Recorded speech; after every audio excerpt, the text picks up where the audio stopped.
तो अभी हमें पढ़ना है भाषा विज्ञान। तो भाषा विज्ञान का थोड़ा पाठ्यक्रम देख लेते हैं। भाषा विज्ञान के मूलभूत सिद्धांत, इसमें सेक्शन ए में है हमारे पास भाषा विज्ञान का परिचय और भाषाओं का वर्गीकरण। तो भाषाओं का वर्गीकरण और भारत में भाषा परिवार, इसको तो हम बाद में समझेंगे। सबसे पहले समझना जरूरी है कि भाषा विज्ञान है क्या और भाषा का एक सामान्य परिचय किसको बोलते हैं भाषा। ठीक है, तो ये गत प्रश्न पत्र हैं के हिसाब से जो एक एक और चार चार और 10 अंक के हमारे पास प्रश्न आए हुए हैं। तो ये जो आपको लिखा हुआ है 20701, ये जो आप देख सकते हैं इधर, ये है जुलाई 2021 में जो पूछा गया है। तो एक भाषा के एक ही काल के स्वरूप की व्याख्या को क्या कहते हैं? यह है असल में वर्णनात्मक भाषा विज्ञान। ठीक है, इसको जैसे अभी हम पढ़ेंगे तो आपको पता चलेगा। फिर उसी प्रकार से कि कालक्रमिक अध्ययन का दूसरा नाम क्या है, विवरणात्मक अध्ययन का प्राचीन ग्रंथ कौन सा है, भाषा विज्ञान का प्राचीन नाम क्या है, क्या बोलते थे पहले? तो पहले इसको फिलोलॉजी बोलते थे। और भाषा विज्ञान को अन्य किस नाम से जाना जाता है? इसको लिंग्विस्टिक्स बोलते हैं। भाषा विज्ञान की वैज्ञानिकता को स्पष्ट कीजिए। तो ये यहाँ पे अभी हम कोशिश करेंगे इसको समझने की। भाषा विज्ञान की परिभाषा लिखते हुए उसके अध्ययन के प्रकार, ठीक है, वो, और भाषा विज्ञान की उपयोगिता क्या है, भाषा विज्ञान के इतिहास का सटीक विवेचन। तो थोड़ा सा कुछ हम इसमें अभी अध्ययन करेंगे। और दूसरा है हमारे पास अव्यक्त वाक्य किसे कहते हैं? भाषा शब्द किस धातु से बना है? जिसके द्वारा मानव परस्पर विचारों का आदान प्रदान करता है, उसे क्या कहते हैं? क्या उसको परिभाषा बोलते हैं, या बोली, या भाषा, या विज्ञान? ठीक है। फिर है यादृच्छिक। यादृच्छिक का मतलब होता है अपनी इच्छा से। वाक प्रतीकों की व्यवस्था। वाक क्या चीज़ है? जो कहा जा रहा है, जो मैं अभी कह रहा हूँ और जो आप सुन रहे हैं, वो है वाक। और जिसके माध्यम से मैं कह रहा हूँ, देखिए, होठों के माध्यम से, या यूँ कहें कि पूरे पूरे मुख के माध्यम से, जीभ, कंठ, तालु, सब इनका प्रयोग हो रहा है। तो ये सारा का सारा जो है, जिसको हम मुंह बोलते हैं या जीभ बोलते हैं, वो सारा हो गया वाक। और जो हमें सुनाई दे रहा है वो भी है वाक। ठीक है, तो यादृच्छिक वाक प्रतीकों की व्यवस्था को क्या कहते हैं? भाषा यादृच्छिक संकेत है, ये व्याख्या कीजिए। तो आपको ये समझाना है कि भाषा यादृच्छिक संकेत है। भाषा की परिभाषा लिखिए। अब देखिए, भाषा की ये जो भाषा यादृच्छिक संकेत है, ये भी असल में भाषा की ही परिभाषा की व्याख्या चाह रहा है। भाषा की परिभाषा क्या है? भाषा की परिभाषा लिखिए, भाषा का अर्थ लिखिए, उसके अनेक रूपों का वर्णन। तो सब में एक तरह से एक ही प्रश्न है कि भाषा की परिभाषा क्या है, किसको बोलते हैं भाषा, और उसके कितने रूप हैं, उनका निरूपण। तो ये कुछ प्रश्न हैं जो सबसे ज़रूरी हैं, जो हमने अभी समझने हैं। और देखते हैं अब हम इसमें कितना क्या कर पाते हैं। हमारे पास जो पुस्तक है पाठ्यक्रम में, मुझे ये लगा कि ये जो डॉक्टर कर्ण सिंह की भाषा विज्ञान है, ये काफ़ी काम की पुस्तक है। ये साहित्य भंडार से मिल जाएगी, मैं इसका लिंक आप लोगों को भेज दूँगा। तो फिलहाल इसमें जब हम प्रारंभ करें तो आप देखिए, नामकरण। सबसे पहले बात हो जाती है कि भाई प्रश्न ये आया हुआ है कि भाषा विज्ञान का नाम है क्या? असल में भाषा विज्ञान का दूसरा नाम क्या है, किसको बोलते हैं भाषा विज्ञान? तो ऐसा नहीं है कि भारत में भाषा विज्ञान की कोई परंपरा नहीं है। शिक्षा नामक जो वेदांग है, प्रातिशाख्य है, निरुक्त है, महाभाष्य है, वाक्यपदीय, इन, और इसके अलावा जो हमारे पास साहित्य शास्त्रीय जो ग्रंथ हैं, उनमें भी भाषा विषयक बहुत सामग्री मिलती है। विचार ही किया, एवं मीमांसा, जो मीमांसा दर्शन है, वो तो विचार ही भाषा पर, शब्द पर, इन पर कर रहा है। ठीक है ना। अब जिनको साहित्य शास्त्र का पता है उनको पता है कि अभिधा, लक्षणा, व्यंजना, ये शब्द शक्तियाँ हैं। तो इनमें भी भाषा का या शब्दों का कहीं ना कहीं विचार हुआ हुआ है। अब इसे आप देखिए, यूरोप में आधुनिक भाषा विज्ञान का श्रीगणेश कहाँ से हुआ? 1786 में सर विलियम जोन्स, इनके द्वारा किया गया। पर इनके द्वारा भी कब किया गया? इन्होंने संस्कृत भाषा का ही अध्ययन किया, और क्योंकि इनकी जो प्रमुख भाषा थी वो तो इंग्लिश, और इंग्लिश क्योंकि ग्रीक लैटिन से है तो इनको इंग्लिश ग्रीक लैटिन सबका ज्ञान था। संस्कृत का जब अध्ययन किया तो ये तुलनात्मक समानता को देख करके फिर ये वहाँ से इसका प्रारंभ हुआ 1786 से। ठीक है जी। तो यूरोप में भाषा विज्ञान का प्रारंभ 1786 से लेकर आज तक है, और सर्वप्रथम इसे फिलोलॉजी नाम से कहा गया है। 18वीं शताब्दी तक यही नाम था, मतलब 1786 तो उसमें यही नाम था। उसके बाद क्या नाम हो गया? जब तुलनात्मक बहुत ज़्यादा इसके ऊपर काम करने लगे तो तुलनात्मक विशेषता के कारण इसका नाम हो गया कंपैरेटिव फिलोलॉजी। और उसमें उसके बाद क्या हुआ कि बाद में फ्रांस में इसको लिंग्विस्टिक या अथवा लिंग्विस्टिक्स नाम भी इसका हो गया, और तो पूरे यूरोप में इसका नाम लिंग्विस्टिक प्रचलित हो गया। ठीक है जी। और साइंस ऑफ लैंग्वेज भी बोलते हैं इसको, और इसके साथ साथ ग्लॉटेलॉजी ये नाम भी आए थे कभी। ठीक है, ग्लॉटेलॉजी होता है मतलब साइंस ऑफ टंग, भाई जो जीव है उसका विज्ञान, पर ये ज़्यादा दिन तक चले नहीं ये नाम। ठीक है, मेन नाम आज की डेट में अगर कोई है तो वो है लिंग्विस्टिक्स या फिलोलॉजी। तो जो हमने पीछे पढ़ा कि भाषा विज्ञान का दूसरा नाम क्या है, तो भाषा विज्ञान का दूसरा नाम फिलोलॉजी है, या उसको लिंग्विस्टिक्स बोल सकते हैं। भाषा विज्ञान तो बेसिकली देखा जाए मूलतः हिंदी नाम है या संस्कृत नाम है। ठीक है, अब भारत में जब इसके ऊपर काम हो रहा है तो हिंदी में उसको क्या बोलते हैं? हिंदी में भाषा विज्ञान को भाषा तत्व या भाषा शास्त्र या भाषा विचार, भाषालोचन, तुलनात्मक भाषा विज्ञान आदि अनेक नाम है, किंतु आज का जो सर्वप्रचलित नाम है वो है भाषा विज्ञान। ठीक है जी। और इसका थोड़ा सा सामान्य परिचय अगर हम देखें तो भाषायाः विज्ञानम भाषा विज्ञानम अर्थात भाषा का विज्ञान। और अब अनेक शास्त्रों की भांति भाषा विज्ञान भी एक अन्वर्थ संज्ञा है। अन्वर्थ का मतलब हो गया कि इसका जो अर्थ है, भाषा विज्ञान जो हम बोल रहे हैं तो उसका अर्थ भी साथ में ही चल रहा है। जैसे किसी का नाम रख दिया हमने टिंकू, तो टिंकू का असल में कोई मतलब है नहीं, वो केवल एक संज्ञा है, नाम है बोलने के लिए। पर जब हम बोल रहे हैं भाषा विज्ञान तो उसका मतलब जो है वही असल में साथ में चल रहा है। ठीक है, तो फिर है हमारे पास भाषा शब्द संस्कृत की बना कैसे? ठीक है, भाषा शब्द संस्कृत की भाष धातु से बना है। तो भाष धातु किस अर्थ में प्रयुक्त होती है, क्या मतलब होता है? व्यक्तायाम वाची, ये जो यहाँ पे लिखा हुआ है व्यक्तायाम वाची मतलब व्यक्त वाणी में, अर्थात व्यक्त वाक में भाष शब्द का प्रयोग होता है। तो भाषा और बोली, ठीक है, इनका भी सामान्य रूप से एक ही अर्थ है, पर फिर भी थोड़ा सा फर्क है। भाषा का अर्थ बोलचाल की भाषा या बोली। ठीक है, और विज्ञान का अर्थ क्या है? विशेष ज्ञान, जिसको आज के डेट में हम बोलते हैं ना कि ये बोली है जी, इसकी क्या बोली है, तो उसी चीज़ को अगर आपने संस्कृत में बोलना है तो उसको बोलेंगे इसकी भाषा क्या है। ठीक है, तो भाषा और बोली एक चीज़ होगी हमारे पास। और विज्ञान क्या है? विशेष ज्ञान। किसी जैसे आपके पास सपोज कीजिए गुड़ है, ठीक है, और आपको पता है गुड़ से चीनी कैसे बनाते हैं, तो ये जो चीनी बनाने का ज्ञान है ये विशेष ज्ञान है, तो इसको बोलेंगे विज्ञान। ठीक है जी।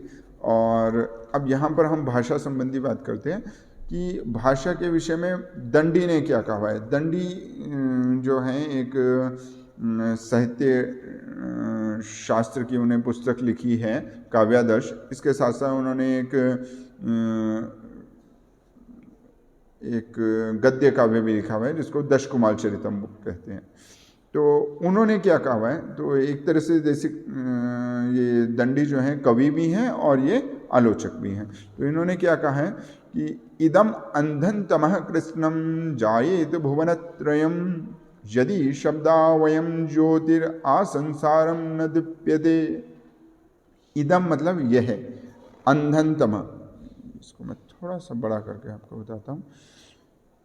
इदम मतलब यह है, अंधन तमः मतलब घोर अंधकार, कृष्ण मतलब संपूर्ण, जायत मतलब हो, भुवन त्रय मतलब तीन भुवन। तीन भुवन कौन से? भू भुव स्व, एक जिसमें हम रह रहे हैं, एक उससे ऊपर जिसमें बादल वगैरह हैं, और एक उससे भी बाहर जिसको एक तरह से हम अंतरिक्ष या आउटर स्पेस बोलते हैं। तो भू भुव स्व, ये जो तीन लोक हैं ये संपूर्ण रूप से घोर अंधकार से बढ़ जाएं यदि शब्दावयम, शब्दावयम का मतलब हुआ शब्द स्वरूप, ज्योति मतलब प्रकाश, संसार को दीप्त ना करे। ठीक है जी। तो जब तक हमें ज्ञान नहीं होगा तो हम अंधकार में ही हैं, और ज्ञान होता कैसे? भाषा से। ठीक है जी। तो चाहे कोई भी ज्ञान हो, चाहे किसी भी शास्त्र का ज्ञान हो या किसी भी कला का ज्ञान हो, तो हमें भाषा से होता है। और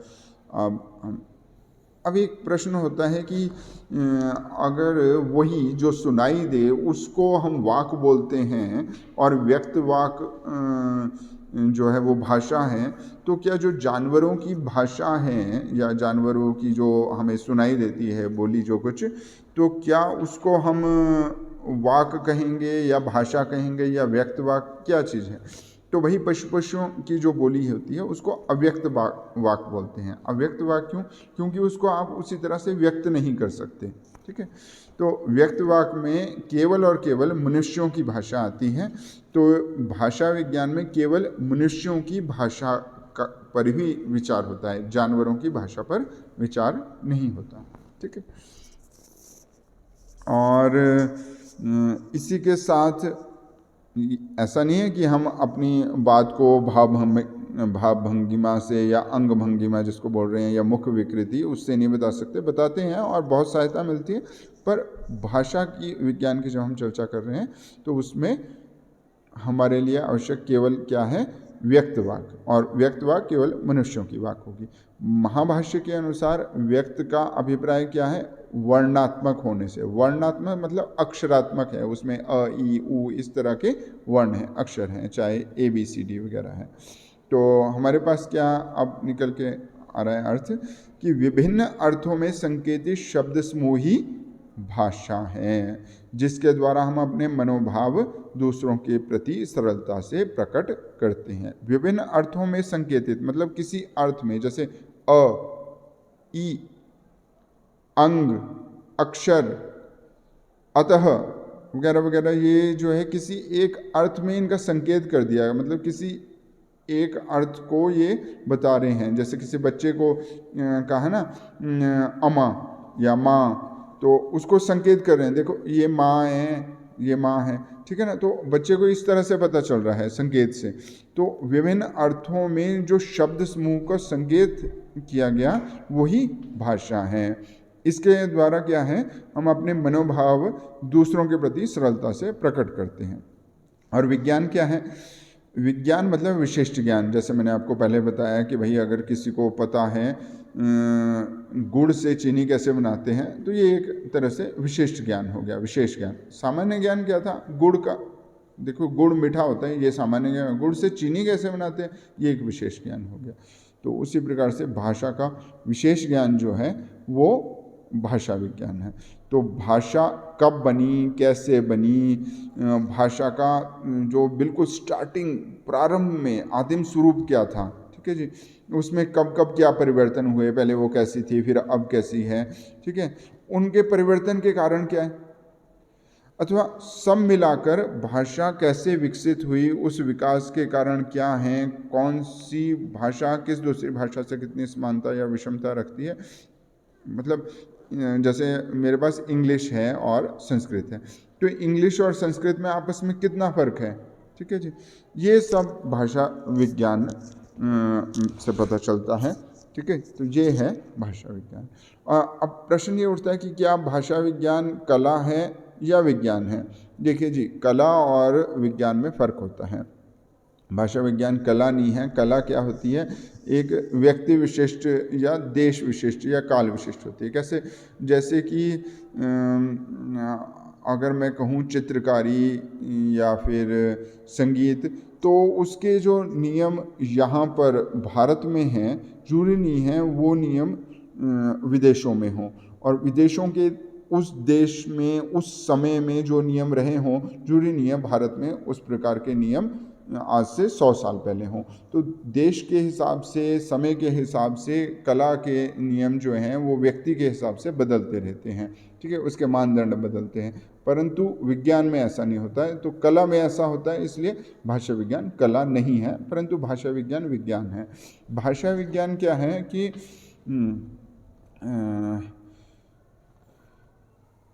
ये बौद्धिक है बहुत ज़्यादा, ठीक है, और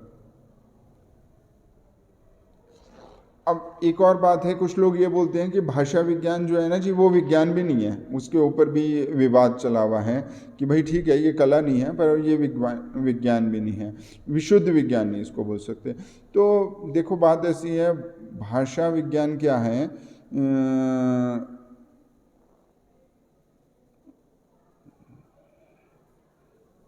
इसका मैं आपको, क्योंकि ये आप पढ़ सकते हैं, तो मैं थोड़ा सा आपको ये बता दूं।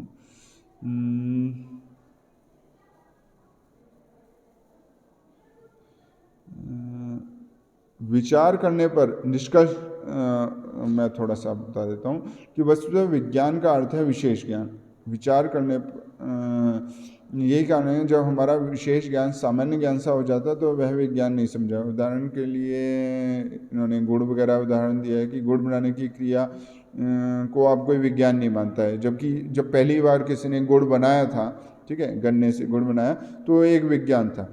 अब गुड़ से जब चीनी बन रही है तो वो एक विज्ञान है। आज विज्ञान का क्षेत्र बढ़ गया है, ठीक है, तो उसमें भाषा विज्ञान निश्चय रूप से विज्ञान की कोटि में आता है। कारण ये कि उसमें भाषा का विशेष ज्ञान प्राप्त करते हैं। हाँ, ये है कि ये पूर्णतया अभी विकसित नहीं है, इसमें अभी और भी बहुत सारे काम हो रहे हैं और उसमें उस हिसाब से सुधार आने लगे हुए हैं। तो भाषा विज्ञान के अध्ययन के प्रकार कितने हैं? जैसे एक प्रश्न आया हुआ है कि जिसमें किसी एक भाषा के किसी एक काल के स्वरूप की व्याख्या का वर्णन रहता है, वो क्या है? वो है जी वर्णनात्मक। अब मैं इसको आपको समझाऊं। जैसे मेरे पास संस्कृत है, तो संस्कृत वैदिक काल में भी है और संस्कृत पौराणिक काल में भी है, आज के समय में भी है। तो अगर मैं वैदिक काल की ही संस्कृत को लूँ कि भाई वेद, जब हम वेद की ऋचाओं का बहुत ज़्यादा प्रयोग था, उस समय संस्कृत किस प्रकार की थी, वो भाषा कैसी थी, उसके स्वरूप की व्याख्या, उसका वर्णन, तो ये हो जाएगा वर्णनात्मक भाषा विज्ञान। अगर मैं ये कहूँ कि भाई संस्कृत है वो जी आज से लेकर के, मतलब उसके क्रमिक विकास की अगर मैं चर्चा करूँ, जिसमें किसी एक भाषा के उसके विभिन्न अंगों, ध्वनि, पद रचना, वाक्य रचना आदि के क्रमिक विकास का अध्ययन, कि भाई वैदिक काल में संस्कृत ऐसी थी, फिर पौराणिक काल में इस तरह से हुई, फिर आगे इस तरह से, तो इस प्रकार से मैं ध्वनि, पद रचना, वाक्य रचना का जो क्रमिक विकास का अध्ययन करूं, तो वो होगा ऐतिहासिक भाषा विज्ञान। तुलनात्मक भाषा विज्ञान, जैसे कि 1786 में सर विलियम जोन्स ने किया कि भाई लैटिन इस तरह की है जी और वैदिक संस्कृत इस तरह की है, या हमारे पास इंग्लिश और संस्कृत ये दोनों ही भारतीय भाषा है, तो ये तुलनात्मक अध्ययन से पता चला, ठीक है। और इसी तरह से हमारे पास संरचनात्मक भाषा विज्ञान भी है। ये जो है असल में प्रारंभ हुआ जेनेवा स्कूल, स्विट्ज़रलैंड के जो निवासी सस्यूर थे, उन्होंने संरचनात्मक भाषा विज्ञान का, उनको ही जनक कहा जाता है, और इसी को ही गठनात्मक भाषा विज्ञान भी कहते हैं। तो ये जानना भी जरूरी है। प्रायोगिक भाषा विज्ञान, इसमें असल में जो ऊपर आपको बताया वर्णनात्मक, ऐतिहासिक, तुलनात्मक और संरचनात्मक भाषा विज्ञान, उन सब पद्धतियों को सिखलाया जाता है, व्यवहारिक प्रयोग बताया जाता है, और जो प्रयोगशालाएं हैं वहाँ पर किस तरह से प्रयोग करना है, तो ये प्रायोगिक भाषा विज्ञान के अंदर आता है। भाषा विज्ञान की परिभाषा अगर हम कहें तो अलग अलग व्यक्तियों ने अलग अलग तरह से परिभाषा दी है। भाषा विज्ञान भाषा की उत्पत्ति, उसकी बनावट, उसके विकास तथा उसके ह्रास की वैज्ञानिक व्याख्या करता है। उत्पत्ति तो आप समझते हैं कि किसी चीज़ का उत्पन्न होना, ठीक है। बनावट कैसी है, मतलब उसमें भाषा की उत्पत्ति कैसे होती है और भाषा की बनावट किस तरह की है, कि भाई किस तरह के शब्द हैं। इसको आप थोड़ा जैसे जैसे हम पढ़ेंगे तब आप ज़्यादा अच्छी तरह से समझ पाएंगे कि भाषा की बनावट से मतलब क्या है और उसका नाश कैसे हो जाता है। जैसे आज के समय में संस्कृत बहुत ज़्यादा पूरे दुनिया में बोलते हो, ऐसा नहीं है। आज के समय में सबसे ज़्यादा बोलने वाली भाषाओं में इंग्लिश है और बहुत सारे लोग भारत में अगर कहें तो सबसे ज़्यादा बोलने वाली भाषा हिंदी है, ठीक है। तो ये जो है संस्कृत अब कम बोली जा रही है, तो उसके पीछे क्या कारण है, उसकी वैज्ञानिक व्याख्या जो है वो हमें भाषा विज्ञान से पता चलती है। भाषा विज्ञान उस विज्ञान को कहते हैं जिसमें सामान्य रूप से मानवीय भाषा का, उसकी विशेष भाषा की, किसी विशेष भाषा की रचना, इतिहास का और भाषाओं का, प्रादेशिक भाषाओं के वर्गों का, पारस्परिक समानताओं और विशेषताओं तुलनात्मक, ये इसके जो भेद हैं उसको ध्यान में रख के भाषा विज्ञान की ये की परिभाषा है। इस प्रकार से एक और भी परिभाषा है। तो निष्कर्ष रूप में हम क्या कहें इन परिभाषाओं का, अगर एक निष्कर्ष गाए सामान्य एक वाक्य में, तो भाषा विज्ञान वह विज्ञान है जिसमें मानव प्रयुक्त व्यक्त वाक्य का, अव्यक्त वाक्य का नहीं, जो पशु पक्षियों या जानवरों की जो वाणी है उसका नहीं, बल्कि मनुष्यों की जो वाणी है, मनुष्यों की जो व्यक्त वाक्य है, उसका पूर्णतया वैज्ञानिक अध्ययन किया जाता है। तो भाषा विज्ञान का क्षेत्र क्या है, इसकी सीमाएं देखिए। भाषा विज्ञान का क्षेत्र काफ़ी बड़ा है और क्योंकि ये भाषा से जुड़ा हुआ है और भाषा जो है हर एक विज्ञान से, ज्ञान से, हर एक विषय से जुड़ी हुई है, तो इसलिए भाषा विज्ञान का क्षेत्र बहुत बड़ा है। भाषा विज्ञान को भाषा का दर्शन शास्त्र या तर्कशास्त्र भी कहते हैं। तुलनात्मक भाषा विज्ञान में विशेष रूप से भाषा के जीवन के भिन्न भिन्न कालों के तथ्यों का तुलनात्मक अध्ययन करके भाषा का इतिहास प्रस्तुत किया जाता है। तो ये इतिहास से भी जुड़ा हुआ है। अच्छा, भाषा विज्ञान के अंग कितने हैं? तो प्रमुख रूप से अगर हम इसका अध्ययन के अनुसार विचार करें तो भाषा विज्ञान के 4 प्रमुख अंग हैं। ध्वनि विज्ञान, ध्वनि जैसे कि मैं कहूँ अ, इ, उ, री, री, ए, आ, इस तरह की ये सारी ध्वनियाँ हैं। तो ये अब अगर हम अंग्रेजी भाषा की बात करें तो उसमें ए, ई, आई, ओ, यू, ये इस प्रकार के जो हैं ये स्वर में आ जाते हैं। तो इस प्रकार की ध्वनियाँ हैं। तो इसका सारा जो है अलग अलग भाषाओं की अलग अलग ध्वनियों का जो विचार है इसमें किया जाता है। इसको हम बोलते हैं फोनोलॉजी अंग्रेजी में, और हिंदी में कहते हैं ध्वनि विज्ञान। उसी प्रकार से है पद विज्ञान। जैसे ध्वनियों से क्या बनते हैं? ध्वनियों से शब्द बनते हैं और हम शब्दों का किस तरह से प्रयोग करते हैं कि अर्थ स्पष्ट हो सके, तो वो सारा का सारा बताया जाता है पद विज्ञान में। और फिर है वाक्य विज्ञान और अर्थ विज्ञान।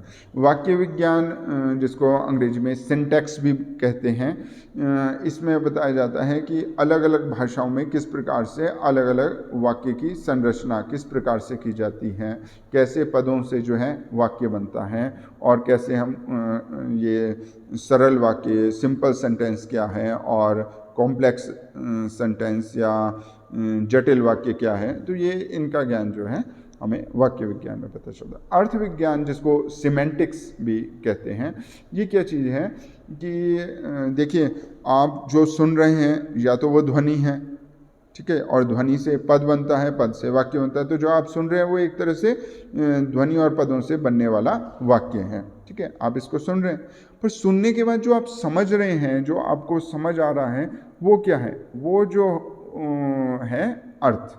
और अर्थ का विचार कि अर्थ कोई कैसे समझता है, उसकी क्या प्रक्रिया है, ये सारा का सारा जो है ये है अर्थ विज्ञान। और इसमें जैसे मैंने पहले भी बताया कि ऐसा नहीं कि सिर्फ अभी इसका विचार होने लगा है 1786 में, बल्कि संस्कृत में इस सब विचार की परंपरा बहुत ज़्यादा पुरानी है। यहाँ पर क्योंकि हम भाषा विज्ञान को इस मूल रूप में जिस हिसाब से अभी देख रहे हैं, वो क्योंकि 1786 के बाद से हमारे पास आ रहा है और बहुत ज़्यादा काम इसमें हो रहा है, तो इसलिए हम पिछले वाले जो संस्कृत में कार्य किया गया उसको भी ध्यान में रख के और अभी जो हो रहा है उसको भी ध्यान में रख के अभी सब कुछ विचार कर रहे हैं।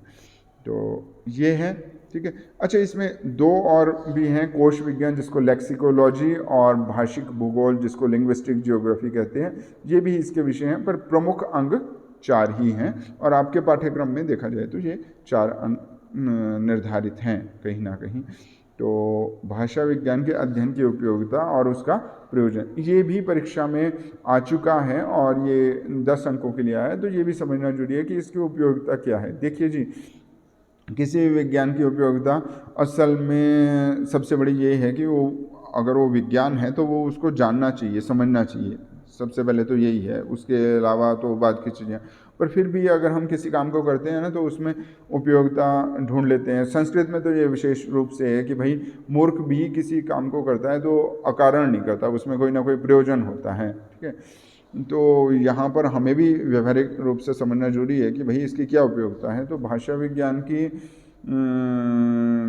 सबसे बड़ी बात है कि ये मानसिक संतोष प्रदान करता है, हमारी किसी भाषा संबंधी पकड़ मजबूत होती है, ठीक है, एक बात। दूसरी बात कि भाई जो भाषा को हम समझते हैं कि भाई भाषा का आदिम स्वरूप ये था, अब ये है, अब ये है, तो उससे हमें एक तरह से प्राग ऐतिहासिक जो खोज है ना इतिहास में, उसका पता चलता है। देखिए, जो हमारे पास वैदिक भाषा है और जो ईरानियों की जो भाषा है, मिस्र की जो भाषा है, वो काफ़ी मिलती जुलती है। उसमें क्या कैसे जो है एक तरह से मिलते जुलते हैं। जब हम उसका अध्ययन करते हैं तो हमें इतिहास का बहुत कुछ ज्ञान मिलता है। तो एक तो ये है इसका प्रयोजन। दूसरे क्या है कि ये आगे के लिए फिर हमारे को पथ प्रदर्शक का भी कार्य करता है कि भाई अगर पहले इस तरह की भाषा की इस प्रकार से विकास हो रहा था तो अब हम किस तरफ बढ़ रहे हैं, आगे अब क्या, ठीक है। तो मानव के स्वभाव, उसके व्यक्ति, समाज, देश आदि का संबंध अधिक से अधिक जानना जाता है। देखिए, जब हम भाषा के बारे में जानते हैं तो हमें पता चलता है कि ईरानियों की जो भाषा है और जो वैदिक भाषा थी वो बहुत मिलती जुलती है। या एक भारत यूरोपीय परिवार है कि यूरोप के बहुत सारे देश और भारत में बोली जाने वाली भाषाएं वो आपस में मिलती जुलती हैं। संस्कृत जो है वो भारतीय परिवार की एक अभिन्न अंग है। मतलब एक ऐसा कहा जाता है कि 4 भाषाएं हैं, जो भाषा विज्ञानी आज के समय में कहते हैं कि 4 भाषाएं हैं। उनका कोई मूल एक ही भाषा थी और उन्हीं में से ग्रीक, लैटिन, संस्कृत ये निकली हैं। तो ये जो है ये सारा ज्ञान हमें भाषा विज्ञान से होता है। तो संसार के तो ये कुछ एक हैं इसके प्रयोजन, ठीक है। इसके अलावा आप इसको ये मैंने थोड़े से प्रमुख बताए आपको, बहुत ज़्यादा विस्तार से नहीं मैं बता रहा हूँ, केवल थोड़े से प्रमुख। तो भाषा विज्ञान का अन्य शास्त्रों से संबंध, अन्य अनेक शास्त्रों से संबंध है। सबसे ज़्यादा इसका जो संबंध है भाषा विज्ञान का वो व्याकरण से है, क्योंकि व्याकरण के बिना तो काम ही नहीं चलता इसका, ठीक है। तो सबसे ज़्यादा उसके साथ संबंध है। इसके अलावा साहित्य के साथ, उसके अलावा दर्शन, मनोविज्ञान, इतिहास, भूगोल, समाज विज्ञान, शरीर विज्ञान, मानव विज्ञान, भौतिक विज्ञान, इन सभी के साथ इसका संबंध है। तो ये एक मैंने कोशिश की है आपको बताने की कि भाषा विज्ञान है क्या। अब अगला जो मैं आपको वीडियो एक बना करके बताने की कोशिश करूँगा, उसमें हम समझेंगे कि भाषा क्या है, ठीक है। अभी हमने पहले भी समझा कि भाषा क्या है, बट थोड़ा सा और इसको विस्तार से अभी हम समझने की कोशिश करेंगे कि भाषा क्या है। तो तब तक के लिए धन्यवाद।